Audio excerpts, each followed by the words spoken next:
கண்ணா பின்னால ஓடிட்டு இருக்கிற மூச்சை வாயு தாரணை செஞ்சு ஸ்பான்டேனியஸ் பிரீத் ஹோல்டுன்னு சொல்லக்கூடிய இந்த கும்பகம் சித்திக்குது. யாரும் சொல்லி கொடுக்காத ரகசியமான உயரிய பயிற்சி.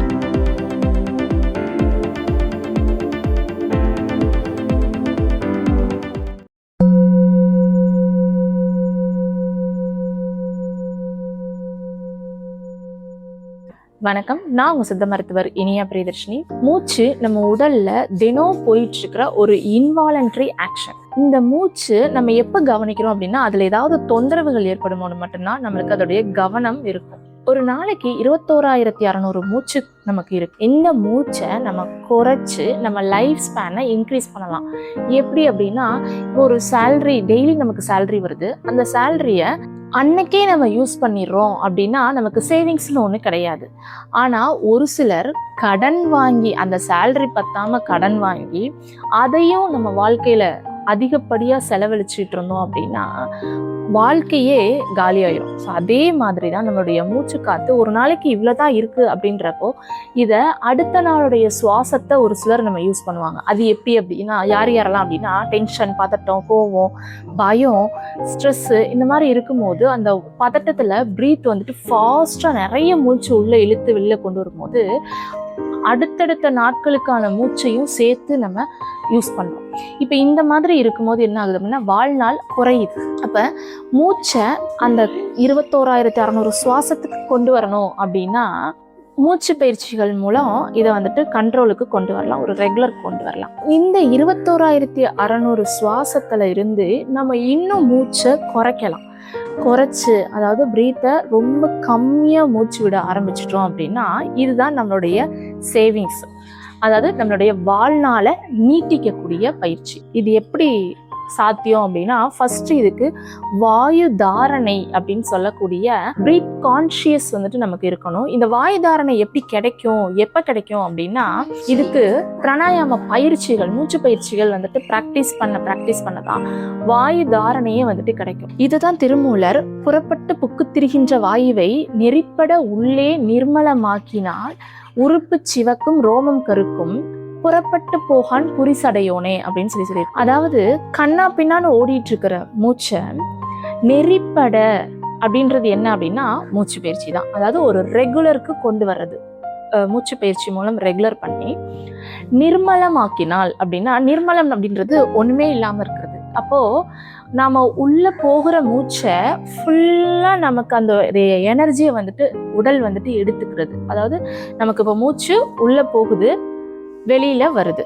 ஸோ இப்போ உள்ள நிறைய இந்த மூச்சு காத்துல இருந்து எனர்ஜியை எடுத்துக்குது இல்லையா? ஸோ அது ஃபுல்லா நமக்கு எடுத்துக்கிருச்சு அப்படின்னா நிர்மலம் ஆயிரும், உள்ள வந்துட்டு எம்டி ஆயிரும். அப்ப என்ன ஆகும் அப்படின்னா, போற மூச்சுல பூராமே எனர்ஜி எடுத்துருச்சுன்னா ஆக்சுவலா வேஸ்டேஜே வெளியில நிறைய வராது. மூச்சு ஒரு சிலருக்கு இந்த பயிற்சிகள் பண்ண மூச்சு கொஞ்சமா தான் வெளியில வரும். ஏன் அப்படின்னா உள்ள போற அத்தனை மூச்சையும் உடம்பு பிராணசக்தியா எடுத்துக்கிறது. இதனால என்னென்னலாம் நடக்குது அப்படின்னா, இந்த உறுப்பு சிவக்கும் ரோமம் கருக்கும் புறப்பட்டு போகான் புரிசடையணும்னு சொல்லியிருக்காங்க. அதாவது உறுப்பு சிவக்கிறது அப்படின்னா உடல் வந்துட்டு நல்ல கலர் ஆயிடுவோம், தேஜஸ் ஆயிடுவோம், க்ளோயிங் ஆயிடுவோம். இந்த உடல் தேஜஸ் ஆகுறது எப்படி நடக்குது அப்படின்னா, உடல் உள்ளுறுப்புகள் சுத்தமாகி அந்த உறுப்புகள் வந்துட்டு ஆரோக்கியமா இருந்தா மட்டும்தான் வெளியில வந்துட்டு நமக்கு அந்த தேஜஸ் கிடைக்கும். அதாவது அகத்தின் அழகு முகத்தில் தெரியும்னு சொல்றோம் இல்லையா? ஸோ அந்த அழகு அப்படின்றதே உள்ள இருக்க உடல் ஆரோக்கியம் தான், உள்ளுறுப்புகளுடைய ஆரோக்கியம் தான் வெளியில நமக்கு அது தெரியுது. இது இல்லாம ஒயிட் ஹேரே கருப்பா மாறிடுறது. ஸோ அந்த அளவு வந்துட்டு நரைத்த முடி வந்துட்டு கருக்க ஆரம்பிச்சிரும். உயிர் போகாது அப்படின்றதா புறப்பட்டு போகான் புரிசடையோனே அப்படின்னு சொல்லியிருக்காரு திருமூலர். ஸோ இப்போ இந்த மூச்சு பயிற்சிகள் மூலம் நமக்கு என்னெல்லாம் நடக்குது அப்படின்றத அற்புதமா சொல்லியிருக்காங்க.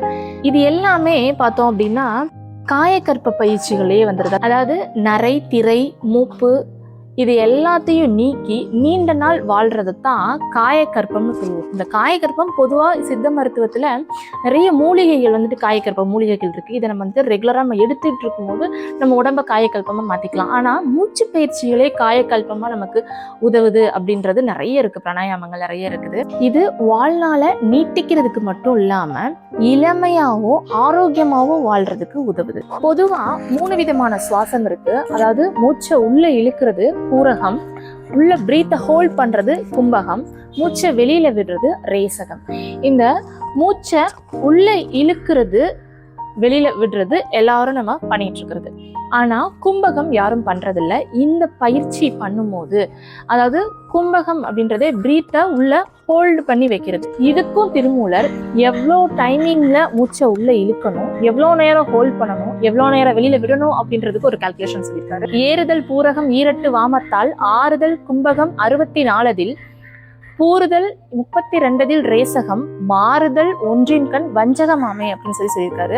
அதாவது உள்ள இழுக்கிற மூச்சு 16 செகண்டும், ஹோல்டு பண்ற மூச்சுடைய அளவு 64 செகண்டும், வெளியில விடுறது 32 செகண்டும் வந்துட்டு சொல்லியிருக்காரு. ஆனால் பிகினர்ஸ் அப்படி பண்ண முடியாது.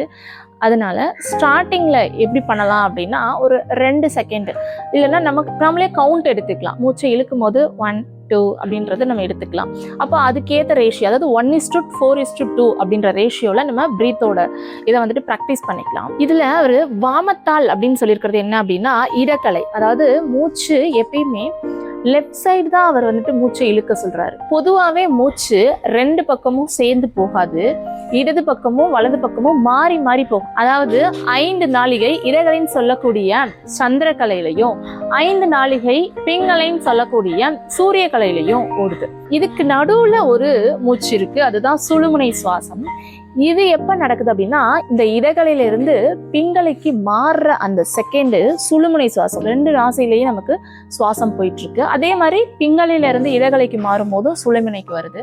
இந்த சுழுமுனை ரொம்ப பவர்ஃபுல்லான டைம்னு சொல்லலாம். இதுல வந்துட்டு சித்தர்களும் ஞானிகளும் தியானம் பண்ணுவாங்க இந்த டைம்ல. ஏன்னா அது ரொம்ப பவர்ஃபுல்லான ஒரு சுவாசம். இந்த சுழுமுனை சுவாசத்தையும் பிராக்டிஸ்ல நம்மளால கொண்டு வர முடியும். அதுக்கு நிறைய டெக்னிக்ஸ், நிறைய பிராணாயாம பயிற்சிகள்லாம் இருக்குது. இந்த மூச்சு இழுக்கிறதுக்குன்னு ஒரு ரூல்ஸ் இருக்கு. இது என்னன்னு பார்த்தோம்னா, திருமூலர் சொன்னபடி இடது பக்கம் தான் ஃபர்ஸ்ட், இடகலையில தான் முதல் மூச்சை உள்ள இழுக்கிறோம்.